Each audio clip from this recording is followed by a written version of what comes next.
están? Muy buenas noches. Bueno, buenas tardes sí, en realidad, ¿no? Son las 7 de la tarde, horario mega especial, no solo de verano, sino de fútbol en la televisión pública, porque hoy 19:50 arranca la transmisión de Estudiantes Lanús, con lo cual iguales se muda de horario para, bueno, disfrutar del fútbol por la televisión pública.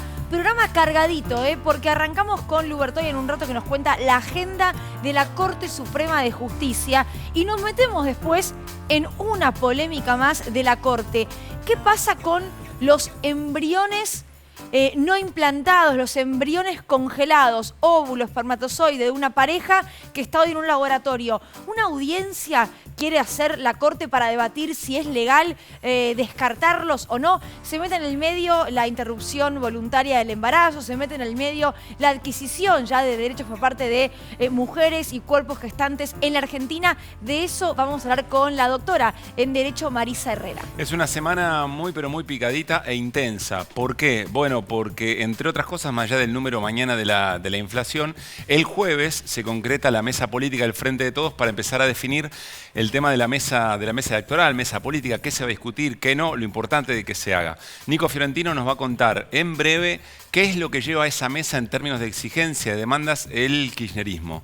Y por otra parte, bueno, ¿recuerdan la apertura del programa el día que salió el fallo contra el grupo de rugbyers que asesinó a Fernando Báez Sosa? Lucila les decía, estamos muy atravesados por este tema, pero si lo tocamos ahora no es el modo desiguales. Vamos a dejar pasar unos días para abordar esa cuestión. Bueno, tenemos el crimen de Lucio y tenemos el crimen de Fernando Báez Sosa como crímenes atroces, tremendos, que despiertan también en la sociedad un debate alrededor del punitivismo o la sed de venganza, de que alguien efectivamente sufra por esas muertes tremendas, o el concepto de justicia. Lo vamos a abordar hoy con Marta Dillon, que además se ocupó específicamente de la violencia contra las infancias, un tema que no figura en ninguna agenda electoral, pero que está presente todos los días en la vida de pibes y pibas. Vamos con nuestros compañeros.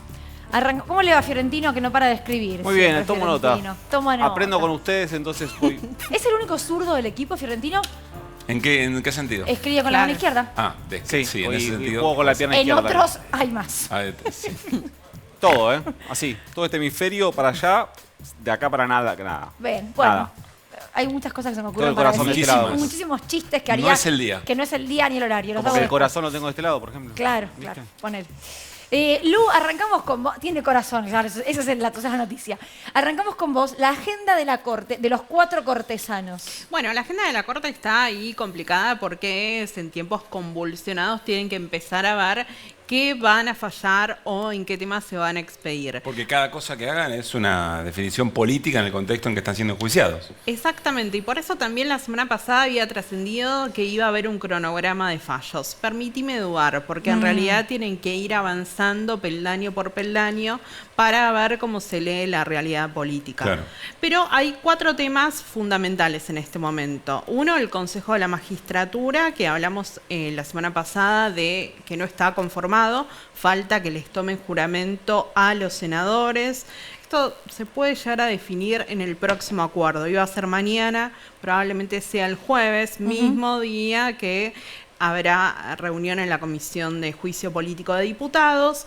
Bueno, eso por un lado, que es conformación. Después tienen la pelea entre Luis Juez y Martín Doñate por una silla y En el Consejo de la Magistratura. El Consejo de la Magistratura. Y una recusación que presentó el Senado de la Nación contra Rosati porque es juez y parte, ¿no? Todo esto se marca en Consejo de la Magistratura. Consejo de la Magistratura. Okay. Después, el otro gran tema que tienen es coparticipación, donde están todos recusados por el gobierno nacional para intervenir y tienen un pedido del gobierno de la ciudad que quiere cobrar, básicamente. Para decirlo rápidamente.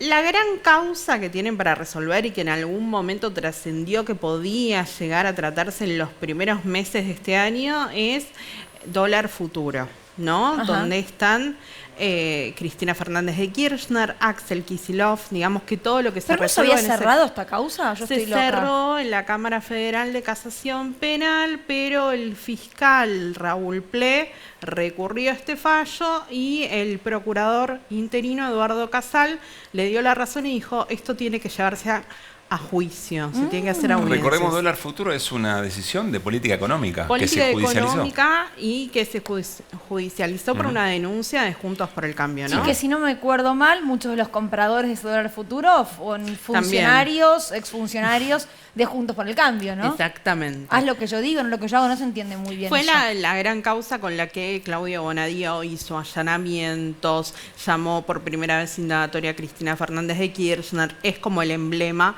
de lo que podemos decir el lawfare. Y por último, en los últimos días nos enteramos que la Corte Suprema quiere convocar a una audiencia pública por el tema que vamos a charlar con Marisa en este momento, que es la criopreservación de embriones. A partir de un fallo de la Cámara Civil del año 2021, en el cual le da la razón a una pareja que había congelado o que tenía preservados embriones y no había controversia con la clínica, ¿sí? Entonces, incluso la Cámara en ese momento le dice, miren, acá no hay una disputa, no vengan al servicio de justicia por esto. Pero la clínica no demandaba una orden judicial. No, la clínica dice, bueno, nosotros acá tenemos, ustedes necesitarían una autorización judicial, pero no es que decía, hay que preservarlo. Sí. ¿Sí? Entonces dice, ustedes resuelvan porque había un contrato que se firmaba cada 12 meses, pero tienen que tener autorización judicial. ¿Y quién pesca el tema y lo lleva a la Corte? Porque esto debe ocurrir con bastante frecuencia. Hay varias cuestiones ahí. Lo raro es que la Corte lo levante. El año pasado, no sé si se acuerdan, pero la Corte anunció una serie de audiencias públicas sobre temas que tenían impacto social y que en ese momento lo habían evaluado como una forma de lavarse la cara, ¿no? Porque cuando se denunciaba que la Corte estaba totalmente opaca, que de cara, digamos, de espaldas a la sociedad, agarra un tema de impacto social.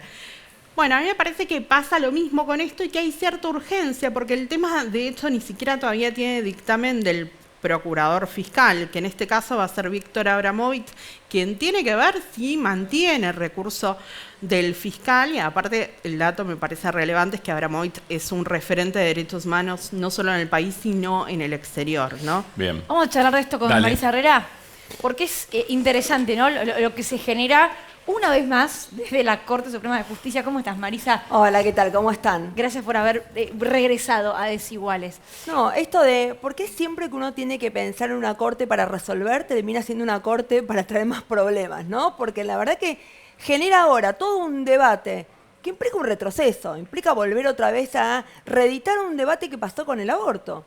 Porque hay una cuestión que me parece que es como obvia. A ver.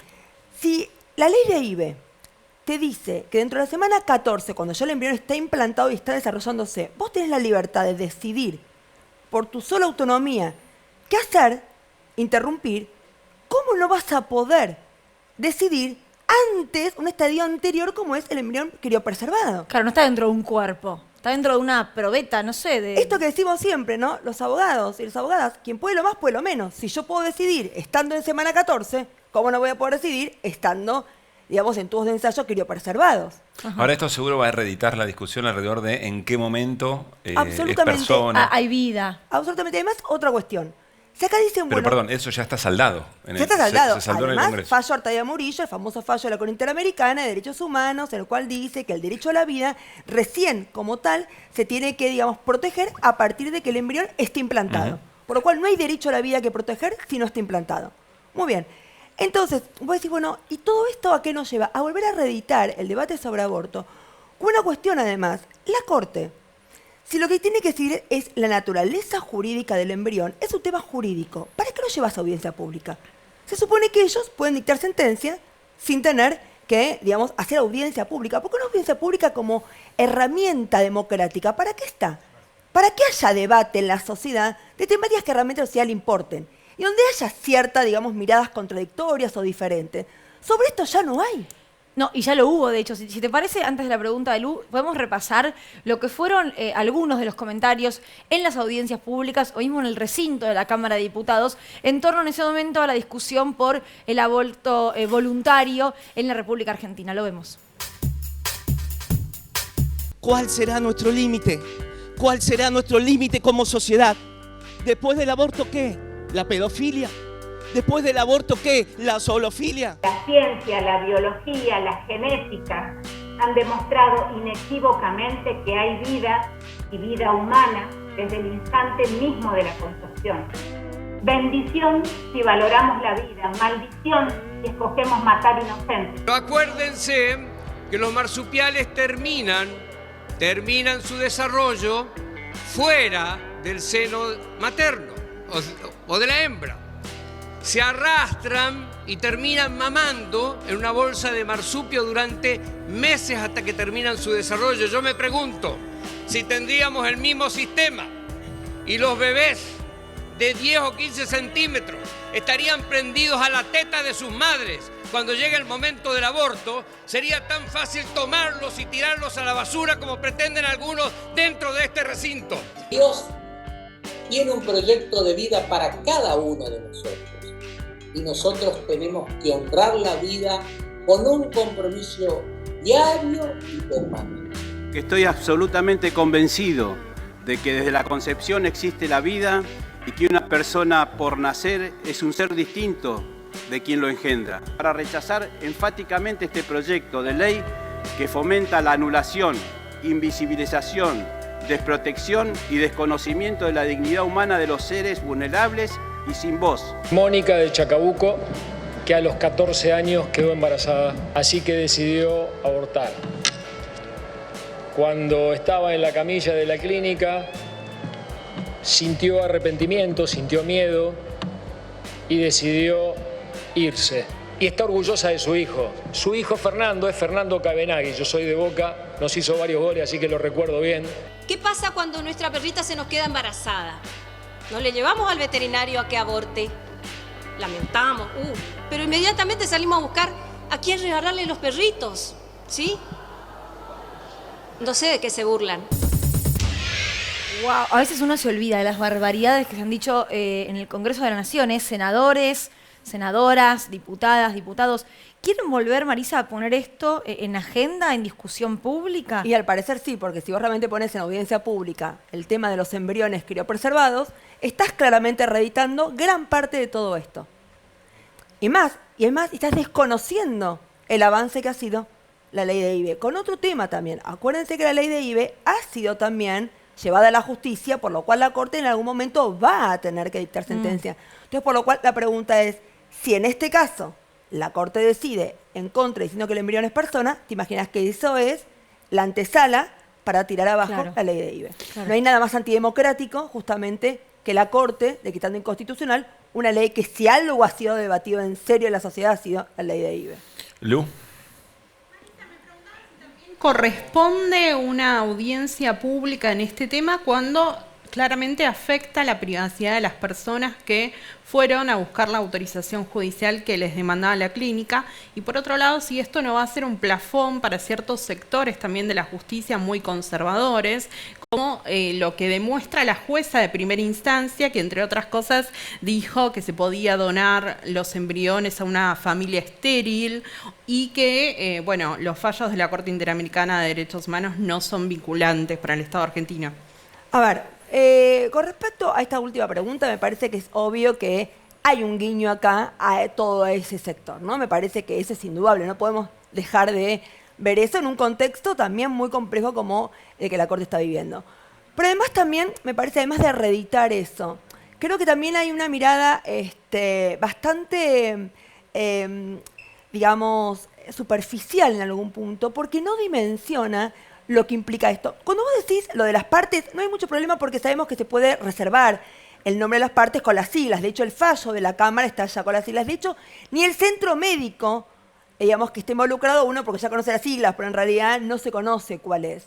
Eso lo podés sortear, eso no hay problema. Pero el tema es lo que eso va a generar en la audiencia pública. Es volver a encontrarnos otra vez, pañuelo celeste, pañuelo verde. Digo, ¿qué necesidad cuando la idea justamente es avanzar en esto?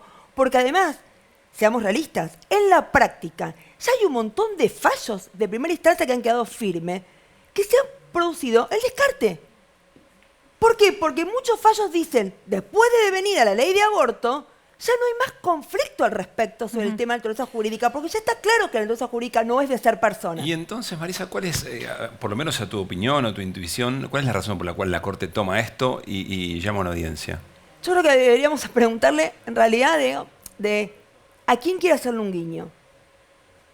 ¿A qué sectores, básicamente, la Corte quiere hacer un guiño? Porque la verdad que porque además, en la justicia tenemos como dos grandes temas que tienen que ver con embrión. Uno es las parejas quieren descartar, y no hay conflicto porque ellos lo quieren descartar. Claro.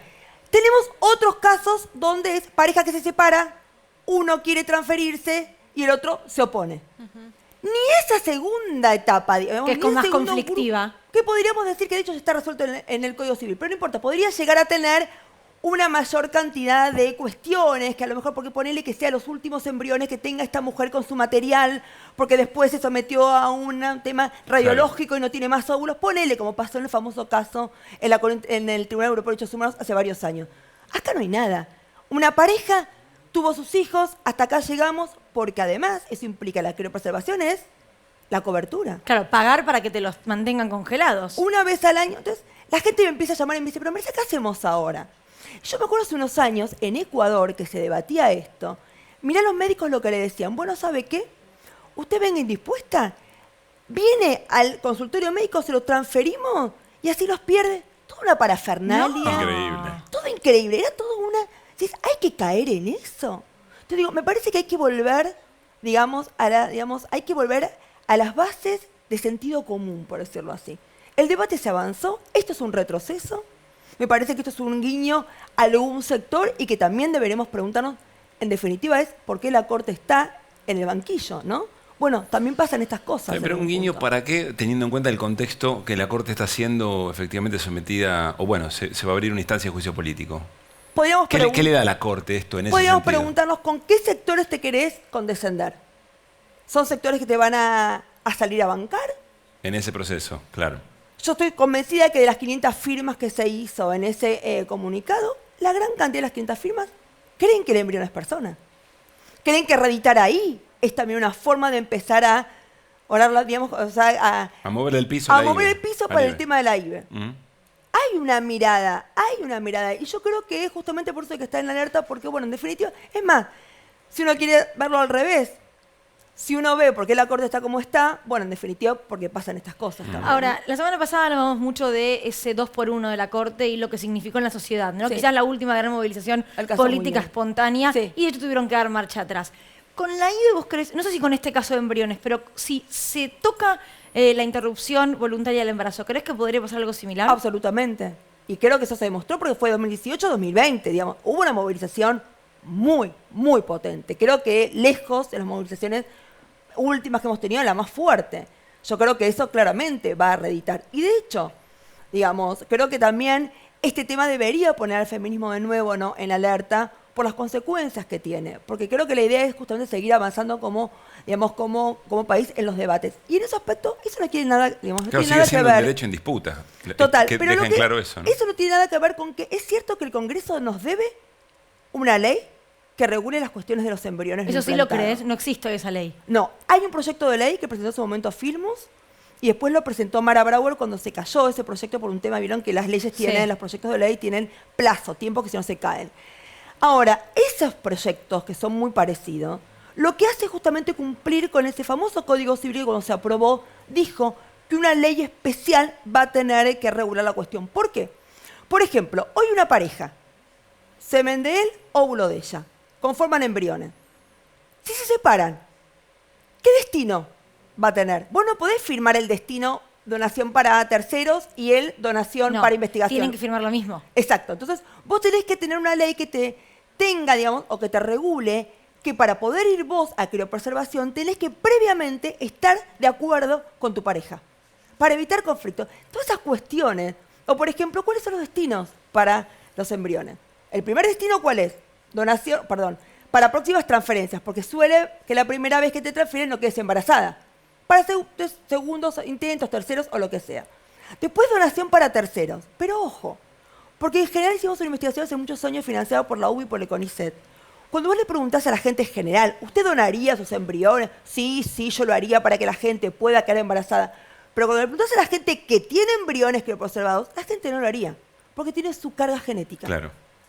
Marisa, déjame preguntarte algo más de tono político.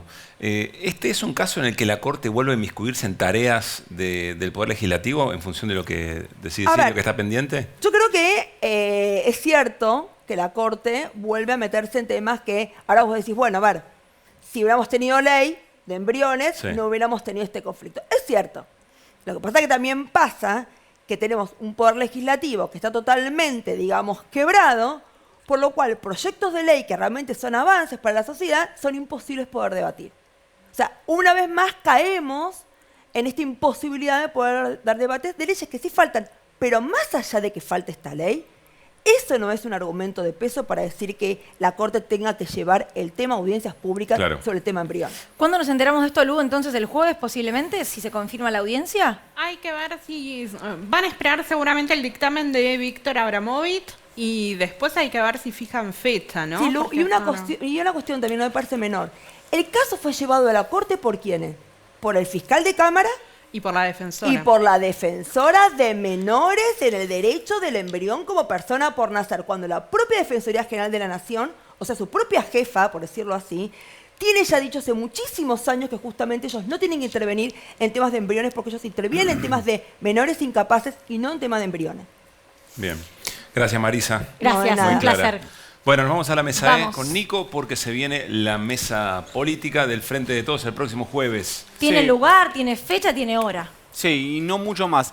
Si tuviésemos que definirlo en términos de hashtags... Pará, es un montón. Es un montonazo. De todas maneras. Pero escucha esto, si tuviésemos que definirlo en términos de hashtag, hay dos palabras que van a ponerse en discusión de acá hasta el jueves. Una es la palabra proscripción y la otra es la palabra gestión. Esas son las dos palabras que quiere introducir en el debate el kirchnerismo antes de la reunión del jueves. Todos los dirigentes y todas las dirigentes del kirchnerismo que vos vas a escuchar acá hasta el jueves, vas a escuchar que hablan de la palabra proscripción.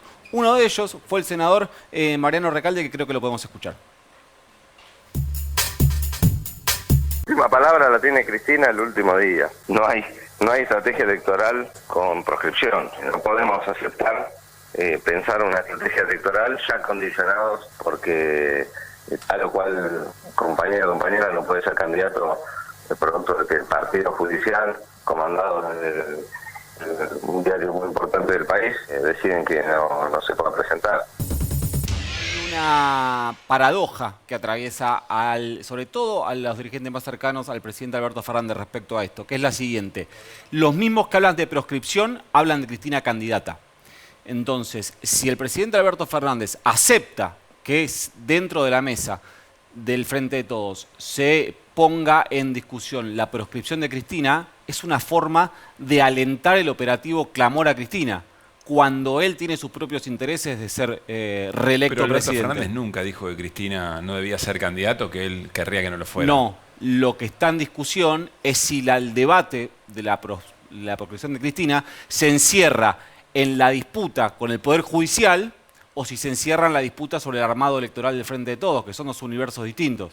Cuando pero espera, una democracia que funcione como tal debería tener en el plano de lo político esa discusión. Y está bien, y cada quien piensa lo que quiere.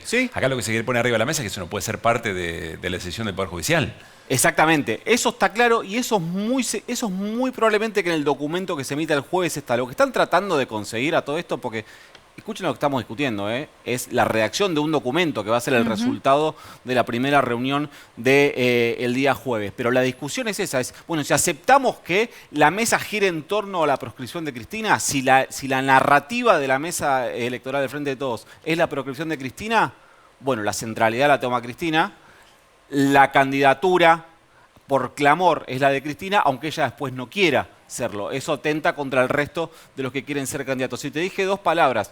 Una es la palabra proscripción y la otra es la palabra gestión. Veníamos contando que off the record desde el kirchnerismo decían, bueno, nosotros no podemos discutir el armado electoral sin discutir la gestión. Tenemos que discutir hacia dónde, por lo menos, qué sendero queremos mostrar del gobierno o con qué sendero queremos llegar a las elecciones de octubre. Bueno, ya notan en off the record hoy la intendenta de Quilmes, Mayra Mendoza, y además una de las cabezas de la cámpora, le sacó el off the record y lo dijo así. A ver. El tema no es solamente los nombres y las candidaturas, sino los modelos, los proyectos que se llevan adelante. Eso es lo que uno al menos tiene expectativa en la conformación de esta mesa política que tanto se habla en estos días, ¿no? Que debería haberse convocado desde hace tiempo. El presidente del Partido Justicialista, que es el presidente de la Nación, debería haberla convocado no en año electoral y para armar una estrategia electoral, porque la verdad, si no hay un seguimiento y una evaluación de la gestión todos los días, no sirve una estrategia electoral. Si no hay seguimiento de la gestión, no sirve la estrategia electoral, dice Mayra Mendoza. Ahí sí ya es más delicado, lo contábamos la semana pasada, que el presidente Alberto Fernández haya elegido que el ámbito de negociación sea la sede del PJ, es decir, bien lejos de la Casa Rosada, bien lejos de la Quinta de Olivos, marca qué es lo que no quiere poner en discusión, que son las decisiones que se toman en la Casa Rosada y en la Quinta de Olivos. Pero que en algún punto, yo insisto, pone arriba de la mesa lo que ya estaba recontra arriba de la mesa, que es que no hay, primero, no existía una mesa política en tiempo y forma. Segundo, que hay diferencias en términos de la gestión y que esta mesa lo que hace es, por eso yo decía, hoy lo decía Beto Quevedo, el sociólogo, decía, che, acá lo importante es que la mesa se haga porque es el instrumento que efectivamente faltó siempre. Después lo que se empieza a discutir entra dentro de los carriles de lo lógico, en fuerzas políticas que, bueno, que están con la distancia que están. Que el instrumento faltó siempre es real, pero es un instrumento que cuando funcionó, que fue entre el principio de la gestión y casi antes de las PASO 2021, casi que la centralidad de la discusión fue la administración de la pandemia, pero, perdón, donde no había muchas diferencias. No? ¿Quiénes formaban No, esa eran mesa? más, eran 5 o 6. Eran el presidente Alberto Fernández, Santiago Cafiero, Sergio Massa, Máximo Kirchner y Guado de Pedro, y a veces el sexto era Axel Kicillof.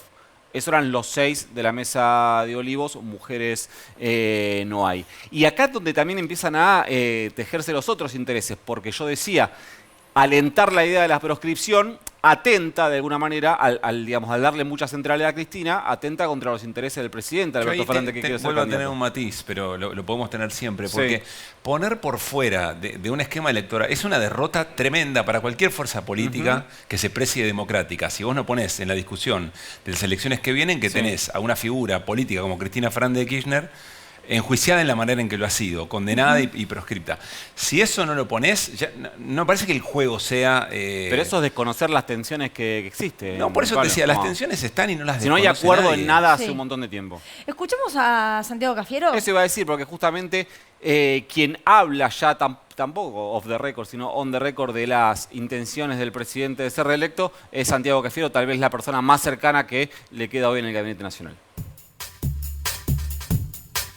Yo trabajo para la reelección del presidente. Yo trabajo para el presidente peronista que tiene posibilidad de reelegir. Yo, Santiago Cafiero. ¿Por qué? Porque me parece que llevó adelante una gestión en un contexto muy adverso, construyó de todos modos los cimientos para el despegue de la Argentina del futuro. Interrumpir ese trayecto me parece que va a ser muy nocivo para la Argentina. El mejor candidato que tiene el peronismo es Alberto Fernández. El mejor candidato que tiene el peronismo es Alberto Fernández. Eso considera Santiago Cafiero. Bueno, pero eso es lo que tiene que discutirse en la mesa justamente, que esté la posibilidad de que Cafiero diga, bueno, el mejor para mí es Alberto Fernández, que otro le diga que no. Entiendo yo que es por ahí o no. ¿Y cómo decidimos? No, bueno, pero charlándolo, discutiéndolo. Sí, no, y con la vehemencia Perdón, y con la que tiempo. necesites. Y el jueves no va a salir nada. O sea, Pero estamos hablando de sectores políticos que no se pusieron de acuerdo para cosas bastante más nimias que elegir un candidato a presidente, ¿no? Sí, pero agrego otra cosa que no puede estar fuera de la mesa. El presidente no puede excluirse como candidato porque pierde una enorme cantidad de pulso político, de peso político. Hay dos bibliotecas para eso, ¿eh? Hay dos bibliotecas. Hay lo que consideran que sacándose el peso de la carga electoral podría atravesar la gestión con menos conflicto. Eso te dicen los que lo quieren fuera de la carrera electoral. Los que lo quieren dentro de la carrera electoral te dicen no se puede bajar ahora porque si se baja ahora no puede gobernar. Sí, y yo agrego una cosa, el gobierno tiene que salir a mostrar la enorme cantidad de gestiones que ha hecho. Pandemia, durante la guerra, obra pública, vivienda, etcétera, etcétera. Con un presidente que renuncia una postulación, está también bajándole el precio a todo lo que se generó. Sí, puede ser. Lo único que sabemos hasta ahora es que tenemos 3 nombres confirmados en esa mesa. El presidente Alberto Fernández va a encabezar la reunión, va a estar Sergio Tomás Massa, va a estar Eduardo Guado de Pedro, que el sábado medio recompuso el vínculo con el presidente en una comida que compartieron en la Quinta de Olivos. También con el sentido de llegar a la reunión del jueves y no estar peleados entre ellos. Todo lo demás, incertidumbre. Gracias, ¿Hacemos Nico. una tanda? Dale. Ya venimos.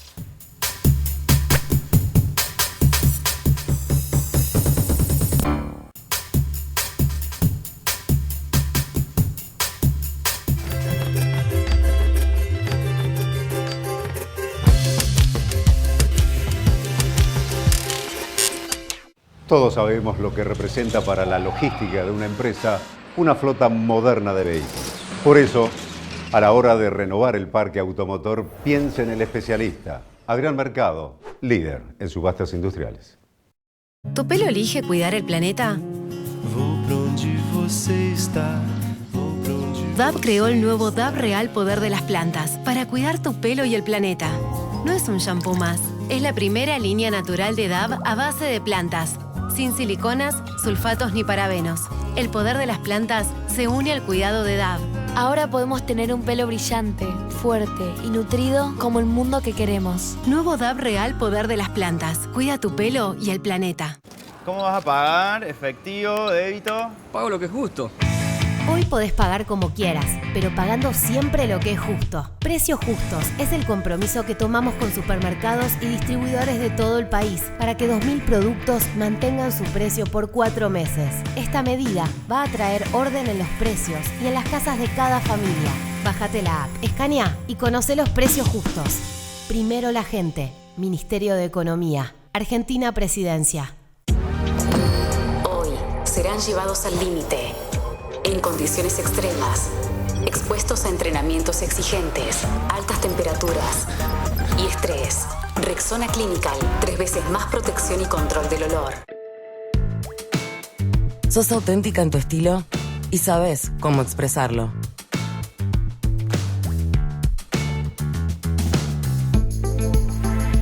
Las nuevas colecciones 13M son para vos. Crea el look que deseas, con tratamientos y productos de styling inspirados en lo mejor del salón. Combínalos como quieras y potencia tu estilo con calidad profesional. 13M. ¿Protección antitranspirante o cuidado de la piel? Ambas. Nuevo antitranspirante DAV, con un cuarto de crema humectante, ahora enriquecido con óleo de origen natural, que ayuda a restaurar los nutrientes de la piel. DAV, 48 horas de protección sin dañar tu piel. Es por allá, Sofía. Es por allá. Deja que la emoción maneje. Y acá estoy, manejando el rumbo de mi vida. Elegí lo mejor, andar en familia.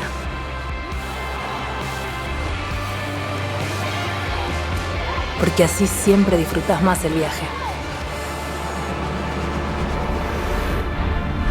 Con Infinia, tu motor anda mejor. Hasta el 21 de febrero, Hiper Chango Más y Chango Más vuelven a traer ofertazos XXL. Cuarto trasero de pollo a 319 pesos el kilo. 3x2 en pastas secas y no te podés perder 18 cuotas sin interés en todos los colchones. Aprovechalo también en masonline.com.ar. ¿Tu pelo elige cuidar el planeta? DAV creó el nuevo DAV Real Poder de las Plantas para cuidar tu pelo y el planeta.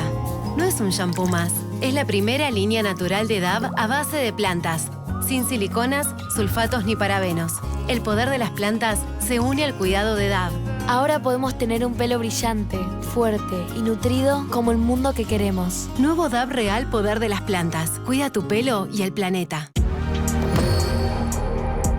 Hoy serán llevados al límite.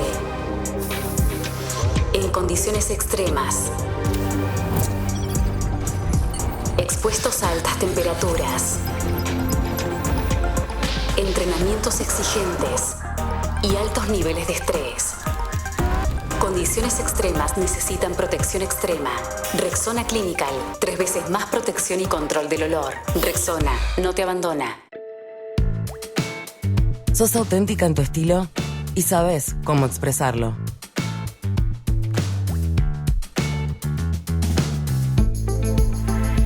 Las nuevas colecciones 13M son para vos. Crea el look que deseas con tratamientos y productos de styling inspirados en lo mejor del salón. Combínalos como quieras y potencia tu estilo con calidad profesional. 13M. ¿Protección antitranspirante o cuidado de la piel? Ambas. Nuevo antitranspirante DAV, con un cuarto de crema humectante, ahora enriquecido con óleo de origen natural, que ayuda a restaurar los nutrientes de la piel. DAV, 48 horas de protección sin dañar tu piel. Adrián Mercado presenta su nuevo sistema de subastas online. Desarrollamos un sistema más rápido, más fácil, que te permite participar desde cualquier lugar del país. Si querés que tu empresa crezca, elegí Adrián Mercado.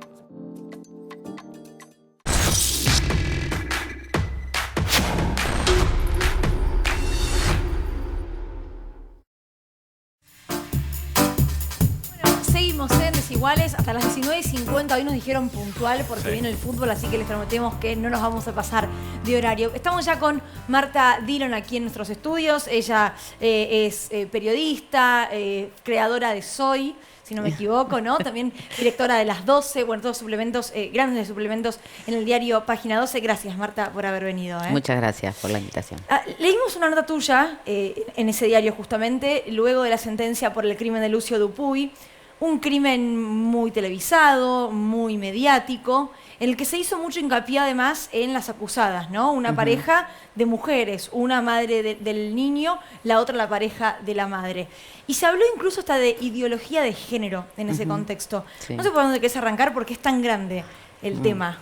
Mirá, en estos casos siempre hay que arrancar por la víctima, que es Lucio. O sea, frente a un hecho como la muerte de un niño por las personas que lo cuidaban, digo, como que ahí hay que hacer un silencio para después empezar a analizar todo lo que pasó en torno a este juicio, ¿no? Y creo que sí, esto que decís de la ideología de género, la ideología de género es un eufemismo, o mejor dicho, es una manera denostativa de hablar de las transformaciones que vienen siendo empujadas por los feminismos, por las mujeres, por los movimientos de mujeres.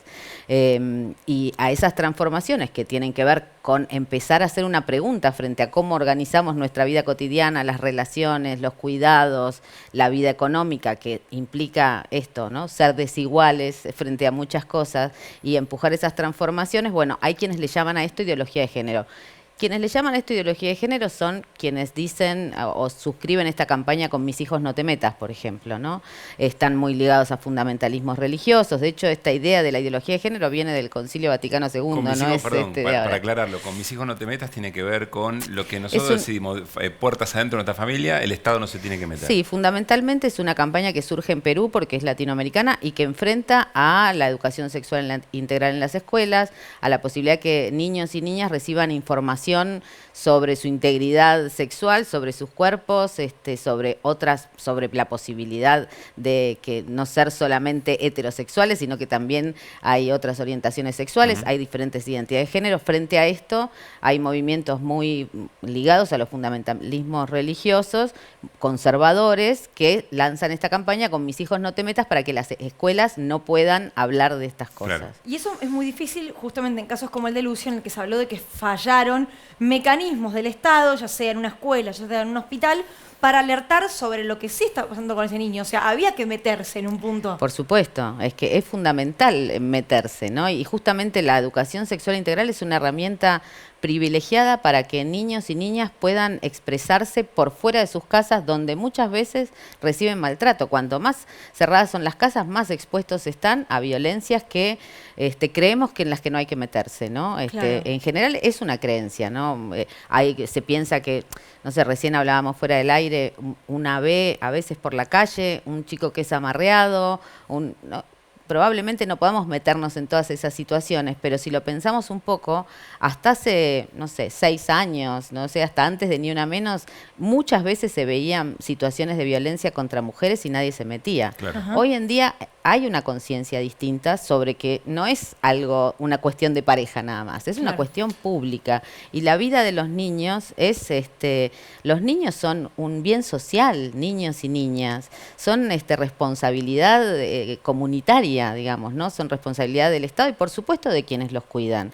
pero la educación sexual integral ha permitido descubrir muchos casos de abuso sexual, por ejemplo, porque ahí entienden muchos niños o niñas que sus cuerpos no están para ser usados, ¿no? En la Por nota que ejemplo. hacíamos referencia, Marta publica unas estadísticas de violencia contra las infancias de UNICEF, pero que refieren a la Argentina, que son dramáticas. Esto, yo no puedo creer que esto no esté en la agenda en general.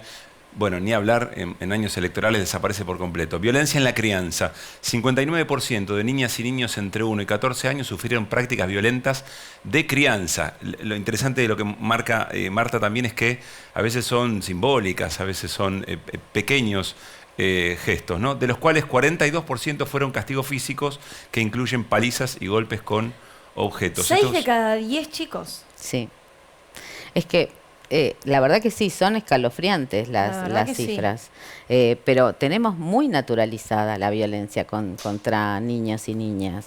Y contra adolescentes también. No sé, la otra vez hablando con Marisa Graham, que es la defensora nacional de niñeces y adolescencias, me decía, por ejemplo, hay cosas que con los cuerpos de los adultos, que entre adultos no se hacen, ¿no? Si vos llegás 15 minutos tarde a una cita o a tu casa, ¿no? O sea, que te den un sopapo está visto entre adultos como violencia de género rápidamente, cualquiera lo puede identificar.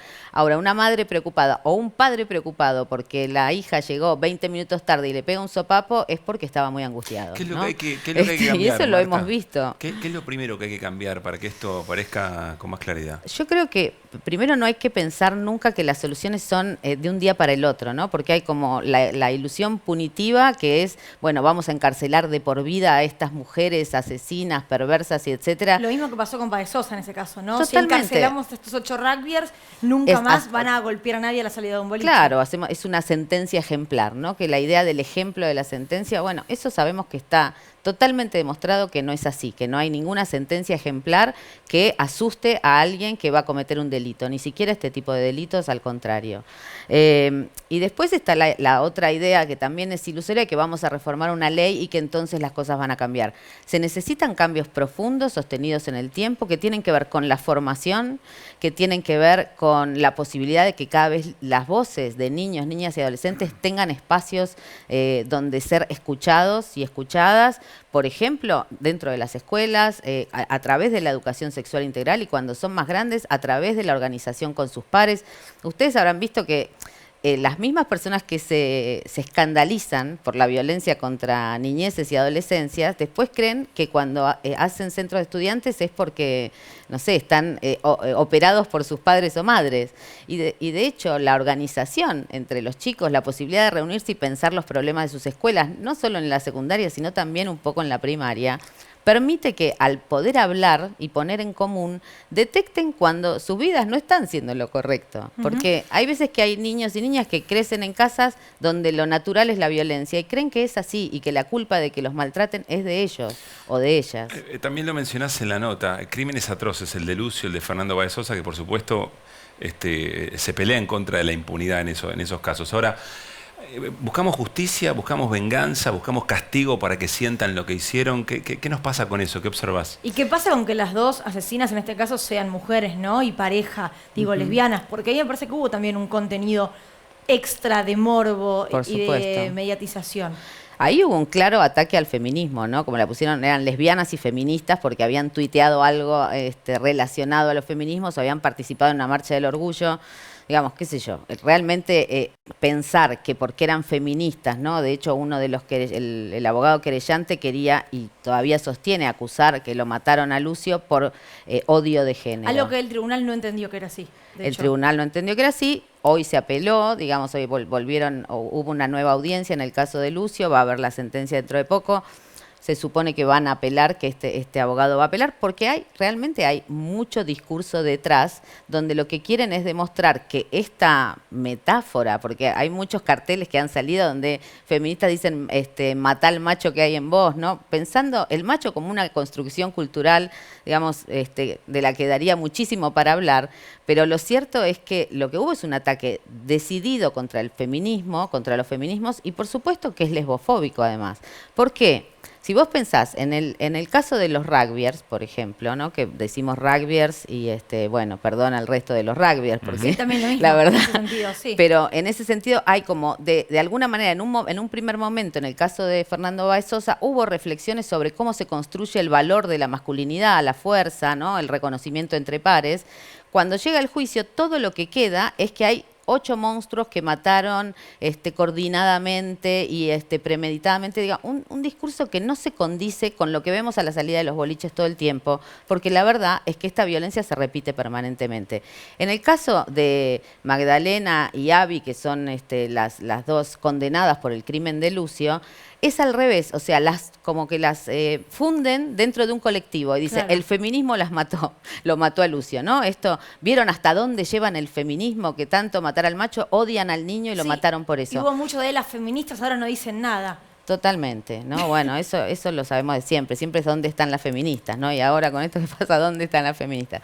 La verdad que estamos acá hablando de cosas dramáticas y cuesta reírse, pero sí es cierto que siempre hay como una demanda permanente de posicionarse en cuestiones que parece que éticamente nos pueden hacer daño, ¿no? Porque son mujeres, no pueden matar. Por supuesto que las mujeres pueden matar. Eso no es no es algo que tengamos que decir las feministas, pero la verdad es que pensar que matan porque son feministas o que matan por odio de género es una manipulación ideológica que tiene fines muy determinados, porque hay intereses detrás. O sea, vos ves quienes argumentan a favor de estos discursos en otros canales de televisión con mucha virulencia, y esto está ligado a organizaciones de personas que están acusadas por abusos sexuales en la infancia o por violencia.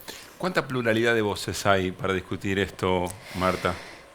Bueno, se necesita muchísima más pluralidad de voces. Lo que tenés es que además estamos en un momento donde el morbo, ¿no? Estamos en un momento social muy violento, ¿no? Donde los discursos, o sea, lo que sucede cuando hay posibilidades de generar discursos o debates sociales, como ser en las redes sociales, lo que ves son respuestas ultraviolentas en donde no se establece ningún diálogo. Y hay muchos canales de televisión donde el morbo, o sea, la repitencia sobre las marcas en los cuerpos, y pasa con muchísimos casos, ¿no? Cómo lo mataron, cuánto ensañamiento, no sé, otros casos. De pronto, no sé, el otro día veía en TN una nota de 35 minutos sobre un tipo que decía que la madre le pegaba a su hijo y que lo iba a perder igual que Lucio. Digo, se van armando discursos sociales que apelan al morbo y apelan a una especie de sentido común que es reactivo en muchos casos contra los feminismos, por ejemplo,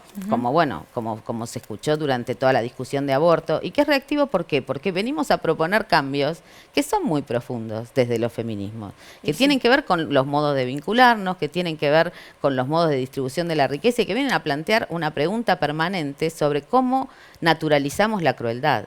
Porque decir que se resuelve el caso de Lucio porque las ejecutoras se pudren en la cárcel, es solamente seguir reproduciendo crueldad, igual que se hace en el caso de los 8 condenados por el crimen. Sociedad, ¿no? Sobre la Y no violencia mirar de todos los días.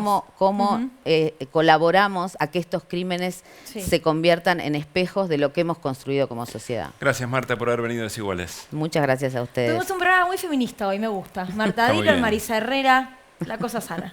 Bueno, ¿nos estamos yendo? Sí, Muy llega bien. Estudiantes Lanús aquí en la Si televisión gana Lanús es pública. puntero único. Sí, ojalá no gane.